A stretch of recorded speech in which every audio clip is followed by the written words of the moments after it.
Ya, hola chicos. Hola, profe. ¿Ven la diapo? Sí. Ya, dale. Vamos entonces a seguir con antibióticos o con infecciosos en realidad. Entonces, el lunes les dije que era muy importante cuidar los antibióticos porque no nos quedan muchas opciones. Y eso es cierto, no es algo que uno les diga así por decírselo, no algo que, bueno, lo van a escuchar en todos los cursos que vayan de infectología, por ejemplo, siempre va a haber un tema durante el simposio o el curso de resistencia bacteriana, porque no es que uno lo invente. Cada vez nos quedamos con menos opciones en los hospitales y en las clínicas para tratar las infecciones de los pacientes. Y no solamente eso, sino que además, con los pocos que tenemos, tienen algunos muchos efectos adversos y además son caros. Entonces, cada vez se hace más complicado el tratamiento de las infecciones bacterianas, principalmente en los pacientes, porque la resistencia se va trasladando. Además, ustedes me imagino que han escuchado el término de infección asociada a la atención en salud, que antiguamente se llamaba infección intrahospitalaria. Bueno, las bacterias y los bicharracos, de alguna forma decirlo, de la clínica Bupa Antofagasta son distintos a los que están en la clínica Portal y son distintos a los del hospital militar y son distintos a los del hospital regional. Por lo tanto, cuando se hace un traslado de pacientes, por ejemplo, desde el hospital regional a la clínica La Portada o de cualquiera otro centro asistencial, no estamos trasladando no solamente al paciente, sino que también probablemente estemos trasladando algún microorganismo, ya sea en los instrumentos o el mismo paciente. Así que por eso es muy complicado. Ahora, justamente para evitar la resistencia y muchas veces poder erradicar algunas infecciones que son bastante complicadas, uno recurre a lo que es el uso de antimicrobianos asociados, ¿ya? Por lo tanto, ¿qué es lo que busca eso? Como dice ahí, uno, impedir que aparezcan bacterias resistentes. Dos, hacer una terapia agresiva en algunos pacientes específicos, porque ustedes comprenderán que en un paciente inmunodeprimido yo no puedo esperar, por ejemplo, mucho rato, ¿ya? Muchas veces en la clínica se parte con un tratamiento empírico que se llama, que es decir, yo creo que ese paciente tiene una neumonía asociada a tal bacteria, por lo tanto parto con un antibiótico sin saber, por ejemplo, el resultado del laboratorio, el resultado de antibiograma, por ejemplo, ¿ya? Una vez que a mí me llega el resultado del antibiograma, probablemente tendré que ajustar la dosis de ese antibiótico o probablemente cambiarlo, ¿ya? Pero muchas veces se requiere partir con un tratamiento empírico. En infecciones polimicrobianas, ustedes se van a encontrar, por ejemplo, los pacientes que tienen prediabético, generalmente son infecciones polimicrobianas, requieren 1 o 2 antibióticos generalmente, ¿ya? Para reducir la toxicidad, es decir, la asociación de antibióticos me va a permitir probablemente a mí bajar las dosis de alguno y eso va a bajar la toxicidad y obviamente para producir sinergia. Cuando yo bajo la dosis de un antibiótico y lo junto con otro, ¿ya? Se produce sinergia. La sinergia implica que yo bajo la dosis común de los 2 antibióticos para producir una potenciación, ¿ya? Entonces, si la costumbre es administrar, por ejemplo, amoxicilina 500 miligramos cada 8 horas, si yo lo asocio con otro antibiótico, probablemente puedo usar 250 cada 8 horas, ¿ya? Y eso me ayuda porque, obviamente, mientras menos dosis, menos efectos adversos en los pacientes, ¿ya? Ahora, bueno, ahí tienen diferencia entre gran positivo y gran negativo, no vamos a entrar en esos detalles porque perderíamos mucho tiempo. Pero cuando usted tiene un paciente y tiene un arsenal farmacológico con determinados antibióticos, tiene que tomar en consideración bastantes situaciones. Aquí tienen ustedes los tipos de antibióticos que existen. Y son básicamente 3 mecanismos distintos. Uno, que inhiben la síntesis de la pared bacteriana. Otros, que inhiben los ácidos nucleicos, es decir, principalmente ADN. Y otros que inhiben la síntesis de proteínas. Por lo tanto, usted ve que son muy pocos mecanismos por los cuales los antibióticos atacan a las bacterias. Y se ve reflejado ahí, por ejemplo, ¿ya? Hay algunos que atacan el material genético, es decir, inhiben, por ejemplo, la DNA girasa. recuerde usted que la DNA-girasa es la enzima que permite el desenrollamiento y enrollamiento de la cadena de ADN para formar otras células, ¿ya? Aquellos que inhiben la ARN polimerasa, es decir, que no sea capaz de formarse un ARN mensajero, y los que actúan en pared bacteriana, los que inhiben el metabolismo, que también están considerados dentro de aquellos que inhiben los ácidos nucleicos, aquellos que inhiben la síntesis de proteína. Ven ustedes, ese es un polisoma, que son varios ribosomas unidos con su unidad 50 y 30S, y por lo tanto los antibióticos pueden actuar ya sea en la 50S o la 30S. ¿Ya? Entonces usted ve que tenemos distintos blancos de acción en una bacteria, y en general cuando uno clasifica los antibióticos, los clasifica de acuerdo a su mecanismo de acción. ¿Ya? Y vamos a ir viendo uno por uno después. Ahí tienen, por ejemplo, esto es lo que les contaba recién. Esto es un ribosoma, la unidad 30S, la 50S. Aquí se está formando, ¿no es cierto?, la proteína a través del ARN mensajero, y lo que hacen estos antibióticos es como meterse en el medio, es como si estuvieran alterando este carril, este verdadero riel, ¿no es cierto?, parecido a un riel de un ferrocarril, y lo que hacen es meterse en el medio y evitar que obviamente se produzca la proteína de la bacteria y facilitar su muerte o inhibir su crecimiento. Lo mismo, a través de los blancos son también los medios de resistencia. Entonces ustedes ven que ahí yo puedo inhibir algunas porinas, puedo alterar algunos, hacer algunas enzimas inactivantes, en fin. Y aquí lo que se busca es hacer un parangón entre el mecanismo de acción versus el mecanismo de resistencia que la bacteria adquiere. Hay bacterias que vienen con un mecanismo de resistencia incorporado, pero hay otras que lo adquieren justamente porque utilizamos más los antibióticos en dosis inadecuada o en tratamiento inadecuado. ¿Ya? Entonces, cuando usted tiene un paciente con una infección bacteriana y requiere tratarlo, hay que considerar estos tres aspectos, esta famosa triada de la quimioterapia o triada de la clínica antiinfecciosa. Hay que considerar factores del huésped, es decir, de la persona, factores del germen, es decir, de la bacteria, y factores del medicamento que no son menores, y lo que sigue es un cuadrito donde explica muy bien esto. ¿Por qué tengo que considerar factores del germen o de la bacteria?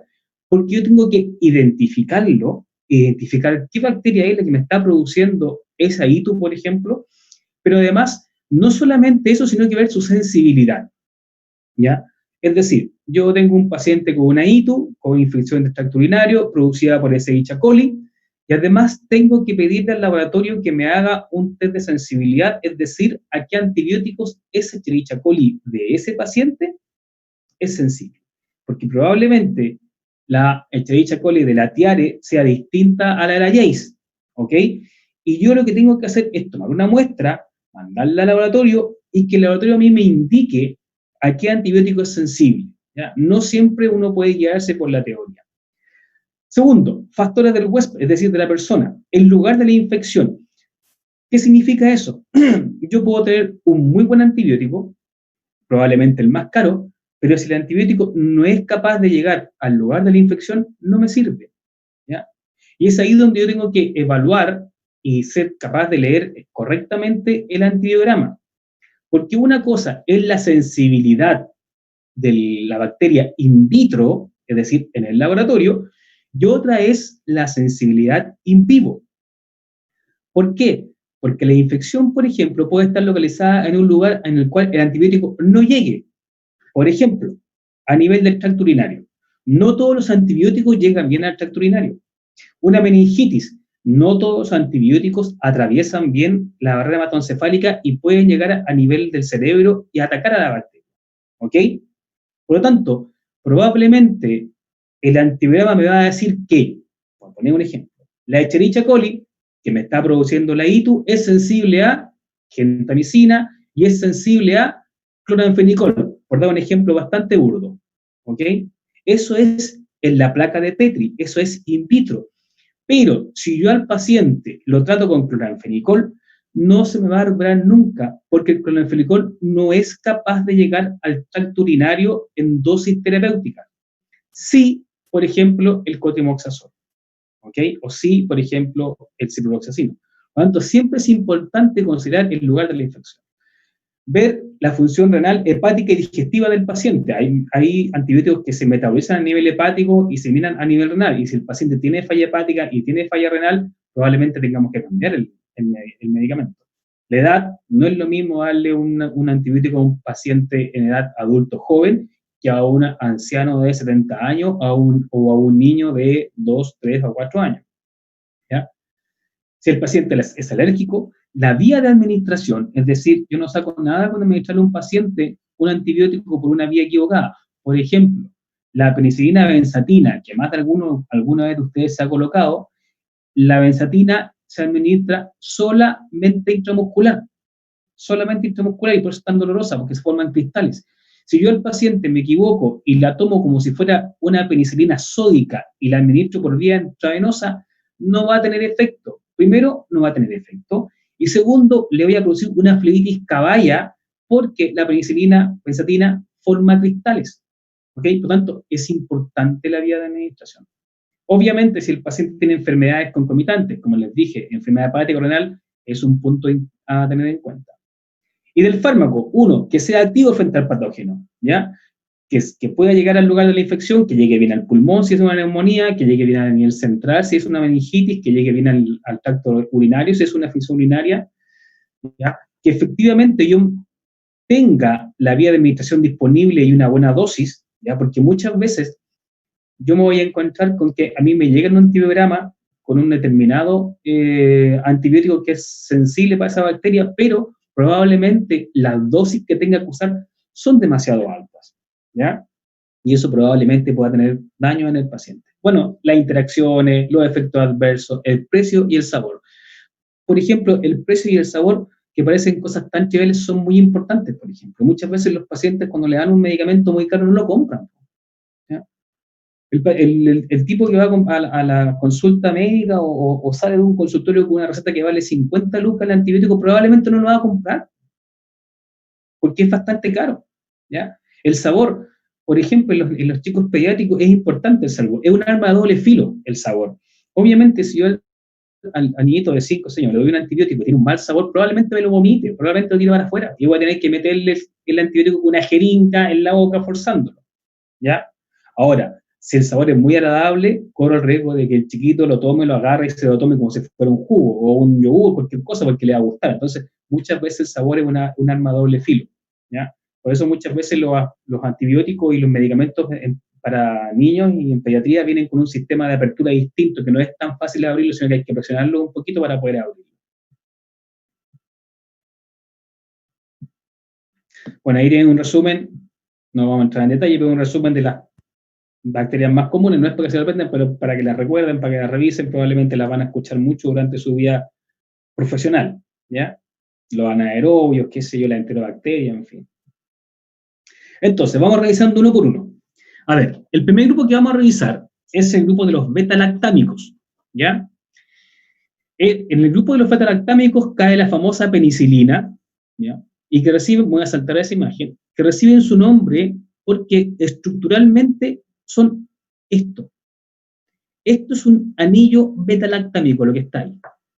Y las penicilinas tienen ese anillo y también lo tienen las cefalosporinas, ¿ya? Por lo tanto, son muy parecidos. Después, ustedes ven que ahí hay un R. Si recuerdan de química, R significaba la adición de un sustituyente. Generalmente van a grupos alquilo, grupos halogenados, en fin, flúor, cloro, que les van dando a la molécula distintas propiedades, ¿ya? Ahora, por otro lado, hay bacterias que producen las famosas beta-lactamasas. ¿Qué son las beta-lactamasas? Son enzimas inactivantes, como lo vimos recién cuando las bacterias producen resistencia. La bacteria es capaz de producir esta beta-lactamasa, y la beta-lactamasa lo que hace es romper este anillo beta-lactámico, ¿ya? Por lo tanto, ahí tenemos un problema. Ese es el anillo de las penicilinas. Entonces, ¿qué hacen las penicilinas? Las penicilinas inhiben la síntesis de pared bacteriana, ¿ya? Inhiben la síntesis de la pared bacteriana. Ahí tienen, por ejemplo, la estructura de las penicilinas, de las cefalosporinas, de los monobactámicos y los parvapenén, que son todos beta-lactámicos. Por lo tanto, si yo tengo una bacteria que produce una enzima beta-lactamasa ninguno de estos medicamentos le va a hacer efecto. Voy a tener que ocupar otro medicamento para esa bacteria. ¿Ya? ¿Qué tienen? Tienen la famosa penicilina sódica, ¿ya? Que es la más conocida. La penicilina sódica viene de 1 millón y de 2 millones de unidades, no viene por miligramos, viene en unidades, ¿ya? La sódica, la penicilina G sódica, es la que se asocia con la benzatina. Tienen diferencia. La penicilina G sódica se administra por vía intravenosa, tiene una vida media corta, se administra cada 6 horas. Por el contrario, la benzatina se administra por vía intramuscular a nivel del glúteo, y es la que ustedes probablemente alguna vez han puesto y es muy dolorosa. ¿Por qué? Porque se forman cristales, es poco soluble. A diferencia de la sódica, la benzatina viene en cantidades de 1.200.000 o 2.400.000 de unidades, ¿ya? Y se administra por vía intramuscular y además dura hasta 4 semanas. ¿Por qué? Porque cuando se inyecta la benzatina se forma un compuesto insoluble o poco soluble que se inyecta como depósito en el glúteo. Por lo tanto, por eso que usted cuando se sienta y sienta ahí en términos vulgares, el toluco ahí de la benzatina, ¿ya? Que se va saliendo de a poquito. A medida que pasa el tiempo va liberando lentamente el torrente sanguíneo y el antibiótico. Y esa es la diferencia entre la benzatina y la sódica, son bastante distintas, ¿ya? Después tienen las famosas aminopenicilinas, donde aquí destacan la amoxi y la ampi. ¿Qué ventajas tienen la amoxi y la ampi? Bueno, que vienen para la vía oral, vienen en comprimido, vienen en jarabe, por lo tanto es útil la amoxi, principalmente la amoxi para el tratamiento de algunas infecciones en pediatría, ¿ya? ¿Cuál es la diferencia entre una y otra? La amoxicilina se da cada 8 horas y la ampi cada 6, es decir, la amoxi tiene un poquito mejor vida media que la ampicilina. Y después tienen las antiestafilocóxicas, que son útiles a las beta-lactamasa que produce el estafilococo aureo, productor de beta-lactamasa. Aquí tienen la cloxa y la flucloxa. Y aquí no les contaba yo recién que en ese R que estaba en ese anillo beta-lactámico, muchas veces uno pone algunos elementos, y en el caso de la cloxa se incorpora un cloro, y en el caso de la flucloxa se le pone un flúor a la cloxacilina para obtener estos medicamentos que son un poco más resistentes. La desventaja es que en general tienen corta vida media, se administran cada 6 horas, vienen en jarabe, en comprimido, la cloxa viene inyectable también, ¿ya? Pero cada vez encontramos mucho más resistencia de los antibióticos a estos antibióticos. Y aquellos que son antiseudomonas, por ejemplo, la ticarcilina. La pseudomonas aeruginosa es una bacteria bastante difícil de erradicar, muchas veces se asocia a infección intrahospitalaria o infección de atención en salud. Está muchas veces asociado a ventilador mecánico, por eso es que es importante o puede que tome importancia en estos tiempos del COVID-19, ¿ya? Y hoy día uno de los pocos antibióticos que tenemos es la ticarcilina sobre la pseudomonas, que además muchas veces produce resistencia porque tiene capacidad de formar enzimas para degradar a los antibióticos beta-lactámicos. Oh, hermano, se me la... ¿Ya? Ahora, efectos adversos. Y aquí hay dos cosas que son súper importantes. Los principales efectos adversos de los beta-lactámicos de tipo de las penicilinas son dos. Uno, y probablemente el más importante, la hipersensibilidad. Y es común. Es común probablemente ustedes han escuchado pacientes que son alérgicos a las penicilinas. Es una alergia que puede ser desde un simple rash cutáneo a un efecto adverso mucho más grave tipo Steven Johnson o producción de un angioedema y un shock anafiláctico. Pueden ser graves, ¿ya? Y eso es importante. Por eso cuando usted recibe un paciente es importante que le haga una buena anamnesis, una buena entrevista para que sepa, y generalmente ustedes siempre llevan al médico o a algún lugar clínico y les preguntan si es alérgico a algo, ¿ya? Porque efectivamente las penicilinas pueden dar una hipersensibilidad que puede ser bastante complicada y los casos más graves pueden dar curso a un shock anafiláctico. Y las diarreas, que son como comunes en general a todos los antibióticos. ¿Por qué?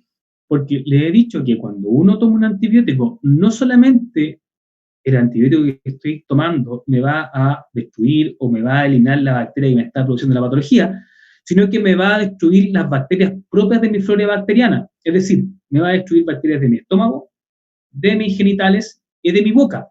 Por lo tanto, cuando ustedes toman medicamentos antibióticos que la gente llama erróneamente muy fuertes, les pueden producir diarrea porque les modifican la flora bacteriana intestinal. Y eso hace que se produzcan algunas diarreas que generalmente son autolimitadas, pueden durar 3-4 días, y si en general al paciente uno le administra algún Saccharomyces, es decir, algún regulador de la flora, los pacientes pueden aguantar bastante. Ya diría que son los dos efectos adversos más comunes: hipersensibilidad y diarrea en el caso de las penicilinas. ¿Dónde los van a encontrar? Principalmente infecciones respiratorias. Es común ver la moxi, la ampi, la flucloxa en pacientes que están con algunas bronquitis principalmente infecciones respiratorias altas, ¿ya? Cuando digo eso, es bronquitis principalmente. En algunos casos, alguna sinusitis, pero nunca van solos, siempre van acompañados con otra molécula que vamos a ver después. ¿Dónde pueden encontrar amoxi? Probablemente en alguna infección del tracto urinario, pero en general muchas veces los microbios que producen ITU ya tienen cierta resistencia a las penicilinas, o además tenemos que usar dosis muy altas. Pocas veces van a encontrar en un paciente que esté con ITU una amoxi, una AMPI por vía inyectable. ¿Ya? Ahí tienen unos cuadros donde están especificados, qué sé yo, los que son resistentes a beta-lactamasa, los que son anti-pseudomonas, ¿ya? En fin, son lo mismo que estaban en los otros cuadros, no tienen necesidad de repetírselo de nuevo. Lo que ustedes ven acá es un cuadro comparativo donde muestra la absorción, ya sea oral o parenteral. Vean que afortunadamente hay algunas que ya están apareciendo en el mercado chileno que son de origen parenteral y otras que son de oral. La unión de proteínas que puede ser distinta, la semivida plasmática que es distinta a la vida media, la vida media que es distinta al intervalo de administración. Ustedes ven que ninguno de estos dura 6 horas, pero se administran cada 6 horas porque tiene que ver con la eficacia del medicamento y no con la vida media. ¿Ya? Son cuadros comparativos, no es necesario que se los aprendan, pero sí echen la miradita para que vean cómo viene y cómo se presenta. ¿Ya? Después la dosificación, algunos que son en orden de miligramos, los intervalos, ven ustedes que no se condicen los intervalos con la vida media. ¿Ya? En el cuadro anterior vieron que habían vidas medias de 30 a 60 minutos, pero los intervalos de dosificación pueden ir desde los 4 a 6 horas hasta una vez al día. ¿Ya? Las posologías, recuerden que las penicilinas vienen dosificadas en orden de unidades, de miles de unidades o 1 millón de unidades, versus los otros que son en torno a los miligramos. ¿Ya? Y ustedes ven aquí las distintas vías de admisión intramuscular, oral, intravenosa. No es que lo recuerden, pero sí echen una miradita para que tengan más o menos a mano. Ahora, el otro grupo de antibióticos que son beta-lactámicos son las cefalosporinas. Las cefalosporinas se clasifican de primera, segunda, tercera y cuarta generación. ¿Ya? Vamos a ir viéndolas uno por uno. A medida que las de primera generación son las más antiguas y las de cuarta generación son las más nuevas, ¿ya? También tienen algunas diferencias. Las de primera generación son más activas sobre gran positivos y muy poco sobre gran negativos. Por el contrario, las de cuarta generación son más activas sobre gran negativos que sobre gran positivos, ¿ya? Por lo tanto, a medida que yo voy avanzando, 1, 2, 3, cuarta generación, va disminuyendo la capacidad sobre gran positivos, pero va aumentando la capacidad de acción sobre gran negativos. Y además, a medida que aumenta la generación, también tienen mejor capacidad de atravesar barrera hematoencefálica, es decir, pueden ser utilizados en meningitis por algunos de estos microorganismos que están acá, ¿ok? En algunos casos el estafilococo puede producir en meningitis, generalmente produce meningitis en pediatría, el estafilococcus aureus, por ejemplo, ¿ya? Y en ese caso, yo voy a poder usar probablemente algunas de cuarta generación que atraviesan muy bien barreras y pueden llegar a nivel central para tratar al paciente. Aquí tienen las de primera generación, las que vienen para vía oral y la vía parenteral. Las de segunda generación, ¿ya? Ustedes ven que ya empiezan a aumentar las que son de parenteral y son un poco menor las que son por vía oral. La de tercera generación, también ya solamente tengo 3 que son para la vía oral y casi todas son para la vía parenteral. Y las de cuarta generación que disponemos hoy día, el cefepime es el principal que tenemos disponible hoy en los hospitales clínicos y solamente se administra por vía parenteral, es decir, por vía intravenosa, ¿ya? Entonces, como ustedes ven, ya las de cuarta generación en el país solamente disponemos de cefepime, ¿ya? Y así todos vean que hay algunos que no son atacados por los de cuarta generación. Entonces, ¿qué tienen que recordar? Uno, primera, segunda, tercera generación. A medida que las de primera generación son más activas sobre gran positivos, las de cuarta generación son más activas sobre gran negativos. A medida que aumenta la generación, tienen mejor paso de barreras y pueden llegar y atravesar la barrera hematoencefálica y van a ser útiles en pacientes que tienen, por ejemplo, meningitis, ¿ya? Eso me interesa que recuerden. Si son resistentes o no, o si atacan o no algunas bacterias, es lo de menos porque probablemente muchas veces eso va a estar supeditado al informe de laboratorio que llegue del paciente, ¿ok? ¿Qué tienen que tomar en cuenta también con las cefalosporinas? Que van a producir los mismos efectos adversos que las penicilinas, diarreas e hipersensibilidad. Y como ustedes vieron que el anillo beta-lactámico es común, es muy probable, en un 99%, lo que se llama la reacción cruzada, es decir, los pacientes que son alérgicos a penicilina, seguramente también lo van a hacer a cefalosporinas, ¿ok? Porque el anillo beta-lactámico tiene dos funciones. Uno es el que le da la actividad al antibiótico, y por eso que si la enzima rompe el anillo no me sirve. Y dos, es el que le da la hipersensibilidad. Por lo tanto, ese anillo que ustedes ven ahí, que se ve tan frágil, tiene esas dos acciones. Uno, da la actividad antibacteriana, y dos, es el responsable de la hipersensibilidad o de las alergias en los pacientes. Por ende, si un paciente es alérgico a penicilina, lo va a hacer a cefalosporina porque comparten el mismo anillo, ¿ok? Y eso es raro porque cuando ustedes preguntan, generalmente los pacientes dicen, sí, soy alérgico a penicilina, y ustedes tienen que saber que por defecto ese paciente también va a ser alérgico a cefalosporina. ¿Ya? ¿Qué más tienen dentro de los beta-lactámicos? Yo diría que hoy día lo más importante son los carbapenémicos, ¿ya? El imipenem y el meropenem. Son antibióticos que se están utilizando bastante en clínica, son de uso restringido, son de amplio espectro y lo estamos dejando porque son útiles en bacterias que son productoras de beta-lactamasa, ¿ya? Entonces, son medicamentos que usted va a encontrar probablemente en unidad de paciente crítico, son medicamentos que vienen para la vía intravenosa, no va a encontrar usted imipenem ni meropenem para la vía oral, ni en jarabe, ni en comprimido, por lo tanto, y también tiene la misma historia. Probablemente, si el paciente es alérgico a penicilina, lo más probable es que no sea imipenem, meropenem, por lo tanto, usted ve que ya se nos reduce un poco el espectro del tratamiento de un paciente que tiene alergia a algún beta-lactámico. Ahora bien, les dije que las bacterias pueden producir estas famosas enzimas beta-lactamasas, ¿ya? Pero, afortunadamente, tenemos estas tres moléculas: el ácido clavulánico, el sulbactam y el tazobactam. Estas tres moléculas no son antibióticos, pero sí lo que hacen es tener una acción inhibidora de la beta-lactamasa. Es decir, la bacteria produce beta-lactamasa. Si yo a esa bacteria la trato con amoxicilina, lo más probable es que no tenga efecto porque la bacteria produce la enzima, me rompe el anillo beta-lactámico y no hay efecto. Sin embargo, si yo asocio la amoxicilina con el ácido clavulánico, sí va a tener efecto. ¿Por qué? Porque el ácido clavulánico es el que inhibe la enzima y por lo tanto me deja libre al antibiótico para producir el efecto. ¿Ok? Estas tres moléculas por sí solas no tienen efecto antibacteriano, no se dan solas y no existen solas. Siempre usted va a encontrar ácido clavulánico asociado con amoxi o ticarcilina, va a encontrar el sulbactam asociado con AMPI o con cefoperazona, y va a encontrar el tazobactam asociado con piperacilina.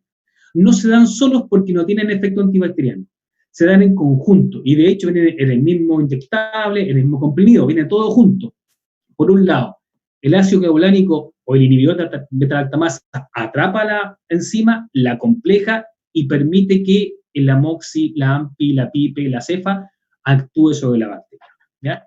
Es una buena opción. Afortunadamente hemos encontrado poca resistencia a beta-lactamasa, a inhibidores de beta-lactamasa, y eso ha permitido que tengamos un buen arsenal terapéutico para poder seguir utilizando las penicilinas y las beta-lactamasas, porque disponemos de estos inhibidores que nos permiten poder tratar a los pacientes que tienen bacterias productoras de beta-lactamasa. ¿Ya? Algunos conceptos de farmacocinética que los pueden revisar. Recuerden que algunos atraviesan la barra hematoencefálica. En fin. ¿Ya? ¿Consultas de beta-lactámicos? ¿Alguna duda, alguna consulta, alguna casuística local? No, profe. ¿Estamos ok? ¿Hasta ahí? Sí, quedó todo Recuerden, súper. los beta-lactámicos, la importancia del anillo. Ahí radica la alergia y radica el efecto. El efecto adverso principal y, ¿qué más me interesa que sepan? Lo de las generaciones en el caso de la cefalosporina. ¿Ya? Entonces, todos esos beta-lactámicos actúan inhibiendo la pared bacteriana. Otro grupo son aquellos que inhiben la síntesis de proteína. Y este grupo puede actuar ya sea en la subunidad 30S o en la subunidad 50S. ¿Ya? Pero el mecanismo de acción sigue siendo inhibición de la síntesis de proteína. Y ustedes ven que acá hay un montón de antibióticos que vamos a ir viendo también ahora. Por ejemplo, la famosa tetraciclina, que hoy día cada vez se usa menos, porque como la usamos tan mal en algún tiempo, hicimos mucha resistencia. La tetraciclina tiene una particularidad. Esa es la estructura clínica, por eso se llama tetraciclina, son 4 ciclos juntos, ¿ya? Las tetraciclinas es un grupo de fármacos. Obviamente está la tetraciclina, ahí está el espectro sobre el cual es activo. Aún tenemos la suerte de que actúa sobre la Rickettsia y sobre la clamidia, que son bacterias asociadas a enfermedades de ETS, a enfermedades de transmisión sexual, ¿ya? Pero ahí está el mecanismo de acción de la tetraciclina. Vean que se mete en el medio de esta transcripción de bases, en la transcripción para la formación de la proteína a nivel del polisoma o del ribosoma, se mete en la unidad 30S y obviamente evita que se siga formando una proteína. Ahí actúa la tetraciclina. Ahí está la síntesis proteica. Y esto es lo que quería llegar. Tenemos 3 generaciones de tetraciclina. La primera, obviamente, la tetraciclina como tal, que es de acción corta, es decir, la tetraciclina se administra cada 6 horas.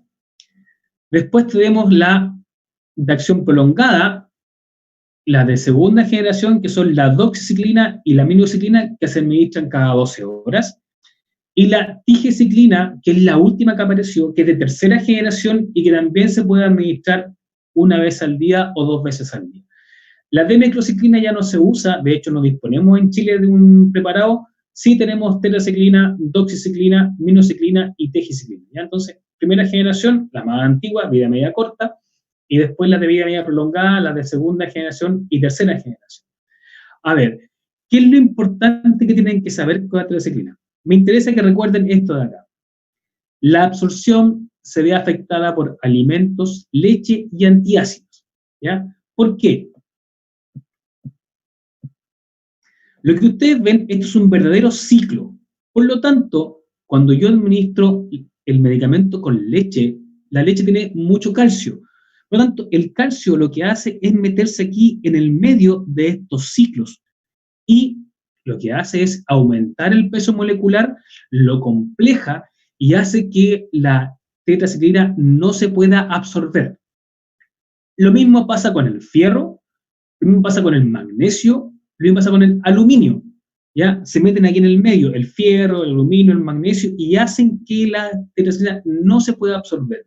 ¿Dónde va a encontrar calcio usted? En la leche.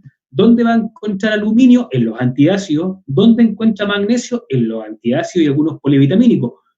Por lo tanto, obviamente, este medicamento no debe administrarse con leche, por ejemplo. debe administrarse alejado de antiácidos. Y es común que muchas veces cuando usted tome antibióticos tenga cierto malestar digestivo y la gente tiende a tomar antibióticos junto con antiácidos porque le hace mal al estómago. Si toma una tetraciclina con antiácido, téngalo por seguro que el paciente no se va a recuperar porque el medicamento no se va a absorber, ¿ya? Ahora, esa desventaja que tiene este anillo de tetraciclina tiene una ventaja, que como ustedes ven, esta formulación o esta estructura es muy lipofílica, ¿ya? Esto es un compuesto bastante orgánico, muy lipofílico, pasa muy bien barreras. Por lo tanto, la tetraciclina es un antibiótico que atraviesa muy bien barreras, ¿ya? Pasa muy bien barrera hematoencefálica y muy bien placenta. Se distribuye por todo el organismo. Por lo tanto, hay que tener cuidado, porque si pasa la placenta, también va a llegar al feto en el caso de una madre embarazada, ¿ya? Entonces, esas cosas hay que tenerlas en consideración, que hasta el día de hoy uno encuentra que los pacientes siguen tomándose los medicamentos con leche, por ejemplo. Profe, ¿Qué efecto adverso? por ejemplo, ¿no lo puedo tomar ni antes, ni durante, ni después de tomar el medicamento la leche? ¿O solamente durante? Antes, durante y después, 1 hora por lo menos, Ah, ya. ¿ya? Tienes que darle espacio 1 hora. Si yo me tomo a las 6 de la tarde el antibiótico, bueno, hasta las 5 puede tomar leche, porque acuérdate que tiene que haber un proceso de absorción. Y también 1 hora después. 1 hora antes y 1 hora después. Yo creo que esos son los límites para la administración de la tetraciclina con leche o con algún compuesto que tenga aluminio, fierro o magnesio, ¿ya? Muchas veces nos olvidamos esas cosas, pero en general en los polivitamínicos generalmente vienen magnesio, viene aluminio, viene fierro. Y muchas veces los pacientes se toman juntos los antibióticos con los polivitamínicos y muchas veces eso va a llevar a que el medicamento no se absorba. A ver. Ahora, dentro del efecto adverso, yo lo destaqué con negrito. Vamos a encontrar dolor abdominal, vamos a encontrar diarrea, sí. Pero probablemente vamos a encontrar reacción alérgica, sí. Pero lo que les marqué aquí es lo más común y lo más complicado. Recuerden que esa estructura tricíclica captaba calcio. Por lo tanto, es entendible que la tetraciclina se fije en los huesos y en los dientes, ¿ya? Y eso puede muchas veces alterar el crecimiento en los niños y por eso es que no se administra en niños menores de 6 años, por ejemplo. Va a producir fotosensibilidad, ¿ya? El paciente que está con tetraciclina generalmente va a salir a la calle y va a sentir que el sol le molesta más de la cuenta. Va a sentir que la piel le pica un poquito, va a sentir que le aparecen algunas manchas en la piel, lo mismo que en los dientes. Cuando les dan tetraciclina a niños menores de 6 años, generalmente se ponen y se fijan en los dientes y eso hace que los chicos crezcan con los dientes de una coloración parduzca, amarillo parduzca, ¿ya? Por eso que no se da a niños menores de 6 años tetraciclina, ¿ok? Además que no dispone hoy día la tetraciclina de vía en jarabe, solamente para la vía oral. ¿Estamos hasta ahí? Sí, profe. Porque se va quedando menos de un minuto. Dígame. Una consulta, digamos, usted dice las tetraciclinas cruzan muy bien las barreras, la barrera hematocefálica y la placenta. Entonces, pero si llega a la placenta, ¿sería como teratogénico, o sea, abortivo, o le puede causar malformaciones al feto? Lo más probable es que se fijen los dientes del recién nacido y cuando crezcan sus dientes van a salir color café. Es lo más clásico. No producen teratogenia, pero sí van a producir algunos básicamente estéticos, ¿ya? Afortunadamente ya eso no pasa porque ya sabemos ya que no hay que darle tetraciclina a las mujeres embarazadas porque pasa la barrera placentaria, ¿ya? Ya, profe, gracias.